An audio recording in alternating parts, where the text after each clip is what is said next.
Como ya se explicó en la parte 2 de esta serie, después de 70 años de desolación, el primer grupo de judíos llega a Jerusalén aproximadamente el 15 de septiembre del año 537 a.C. Al segundo año del regreso de los judíos del exilio, se colocó el fundamento del templo en Jerusalén para su reconstrucción. En 522 a.C. subió al trono un nuevo rey persa. Los opositores vieron esto como una oportunidad de detener las obras de una vez por todas. La reconstrucción quedó interrumpida hasta el segundo año del reinado de Darío.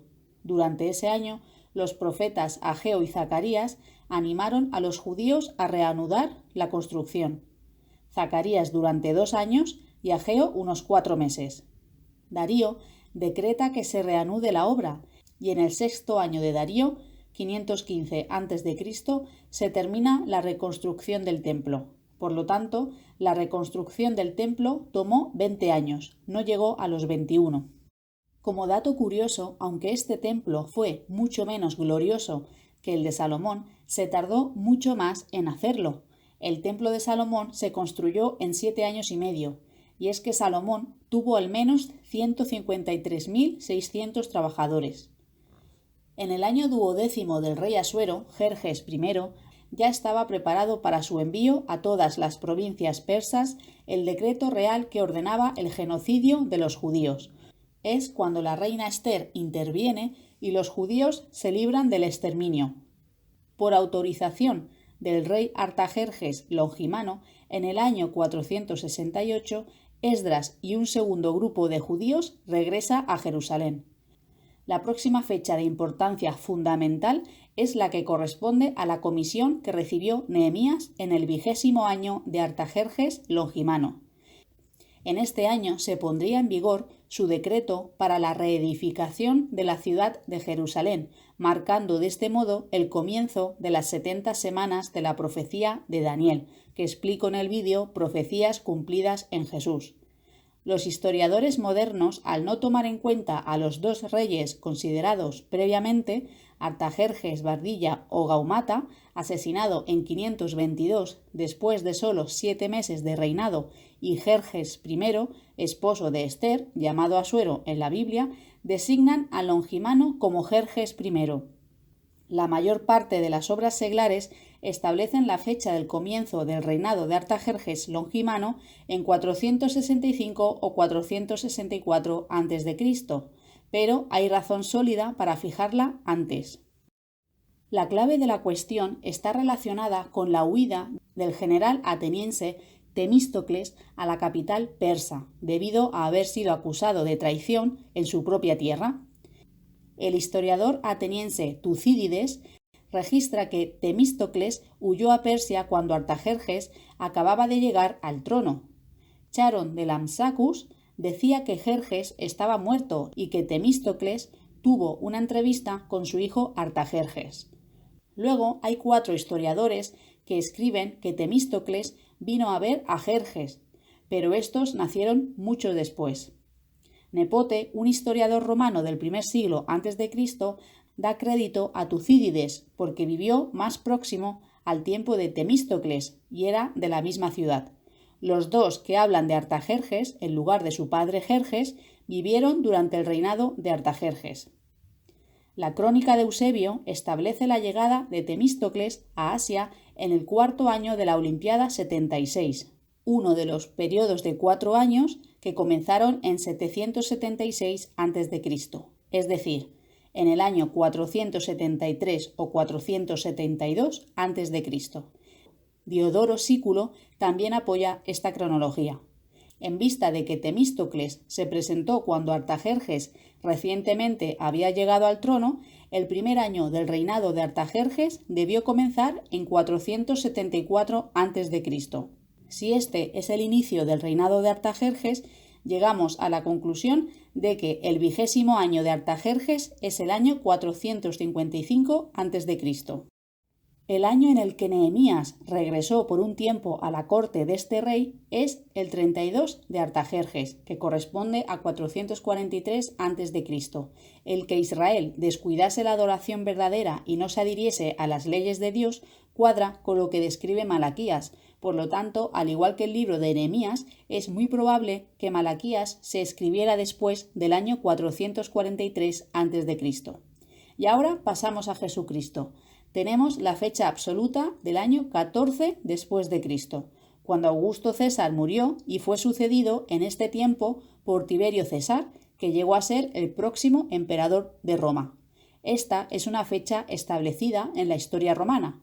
Por eso, cuando Lucas dice en el año 15 del reinado de Tiberio César, sabemos con seguridad que el ministerio de Juan el Bautista debe haber comenzado en el año 29 después de Cristo. Más tarde bautizó a Jesús. Puesto que Jesús tenía 30 años de edad al tiempo de su bautismo, su nacimiento tuvo lugar hacia el otoño del año 2 a.C., 30 años antes.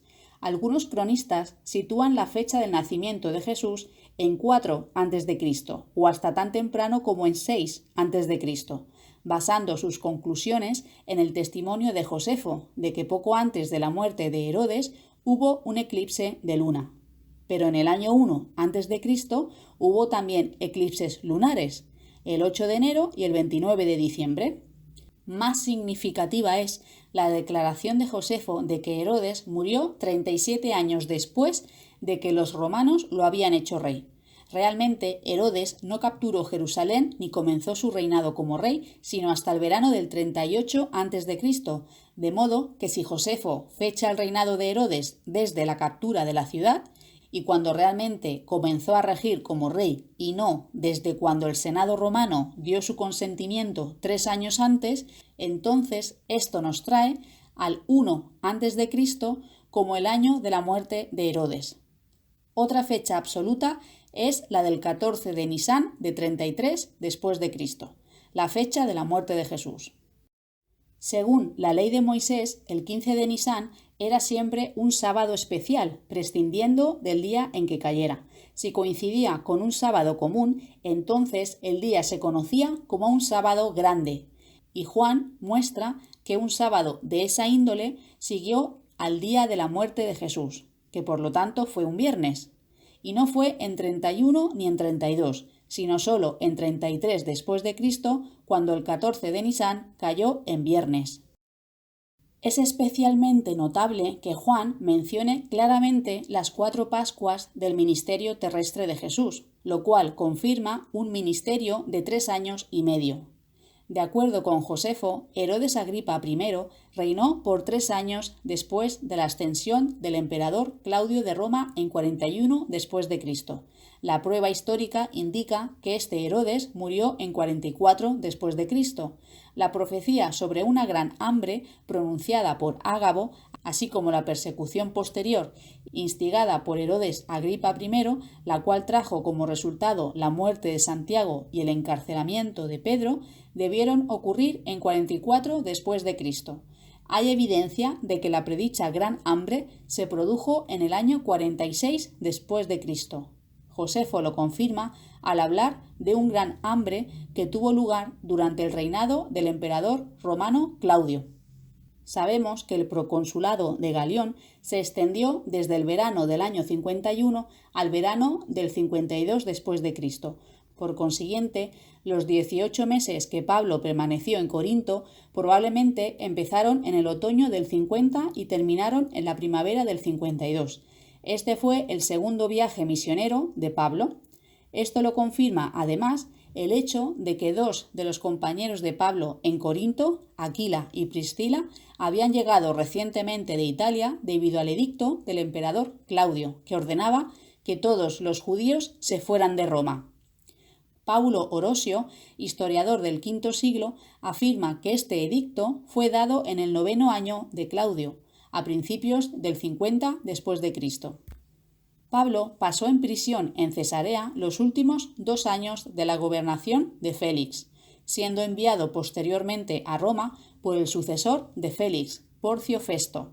La fecha de ascenso de Festo es algo incierta, pues la evidencia histórica no concuerda completamente. Sin embargo, la más probable parece oscilar entre los años 57 y 60, y actualmente algunos cronólogos se inclinan por los años 59 o 60. En cualquier caso, la llegada de Pablo a Roma puede emplazarse entre los años 59 y 61. El gran incendio que asoló la ciudad de Roma ocurrió en el mes de julio del 64 después de Cristo y fue seguido por una feroz persecución contra los cristianos instigada por Nerón. Probablemente Pablo experimentó el martirio a manos de Nerón. El aprisionamiento de Pablo en cadenas y su posterior ejecución cuadran lógicamente con este periodo.